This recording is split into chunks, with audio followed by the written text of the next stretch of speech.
তোমরা অনেকেই কমেন্ট করেছো দিদি হোটেলের রুম ট্যুরের ভিডিও কবে পাবো, তাই তোমাদের রিকোয়েস্টে আজকের এই ভিডিওটা। পুরী স্টেশন থেকে একটা অটো করে 10 মিনিটের মধ্যে আমরা পৌঁছে যাই আমাদের হোটেল ভিশাল প্লাজাতে।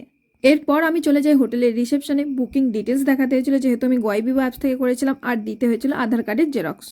আমরা নিয়ে নিয়েছিলাম 3 বেডের একটা এসি রুম, যাতে 6 জনের শোয়ার মতো জায়গা থাকে। শুধু এসি নয়, রুমের মধ্যে ফ্যানও ছিল, এক্সট্রা গ্লাস মগ দেওয়া ছিল, একটা জানলা ছিল, আলমারির মধ্যে এক্সট্রা ব্ল্যাঙ্কেটও রাখা ছিল, একটা সোফা ছিল, একটা বড় মিরর ছিল, এমনকি জুতো রাখার ব্যাগ রাখার এক্সট্রা জায়গাও ছিল, আর ছিল 2টো বাথরুম, একটা ওয়েস্টার্ন এবং একটা ইন্ডিয়ান। রুম এবং বাথরুম সব কিছুই খুবই পরিষ্কার পরিচ্ছন্ন ছিল। আর ভেজা জামা কাপড় মেলার জন্য তোমরা ইউজ করতে পারো ছাদ, সমুদ্র থেকে স্নান করে আসার পর।